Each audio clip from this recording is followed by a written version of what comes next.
Je crois que c'est une grande décision parce que je travaillais comme journaliste avant, donc j'avais l'occasion de rencontrer les différentes personnalités, que ce soit du monde politique, de tous les mondes.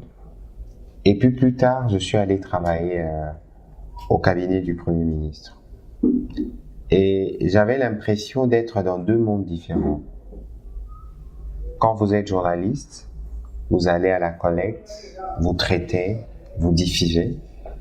Mais quand vous êtes à la primature, vous avez les tableaux du pays et vous décidez.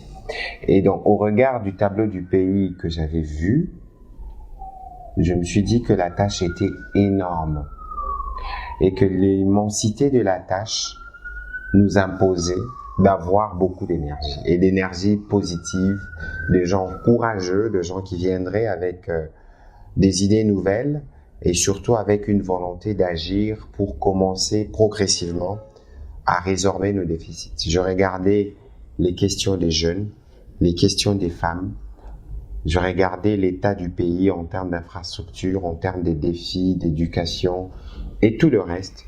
Je me suis dit que je ne pouvais pas rester. Alors, je me suis décidé en 2009, je crois vers fin 2009, à être candidat pour les élections de 2011. Mais avant d'être candidat, je me devais d'abord de m'engager politiquement, puisque quand j'ai commencé à travailler au cabinet du Premier ministre, je n'étais pas membre du PALU. J'ai été pris comme expert, mais parce que avant d'être candidat, il fallait politiquement s'engager, il fallait appartenir à un groupe, puisque la politique est d'abord un jeu de groupe. Et donc j'ai adhéré au PALU, et c'est de fil en aiguille que je commençais à préparer ma campagne. Et tenez-vous bien, j'ai préparé ma campagne pendant 2 ans. Tous les lundis pendant 2 ans, nous préparions ma campagne avec mon équipe. Nous avons eu le temps de faire un travail de fond en comble.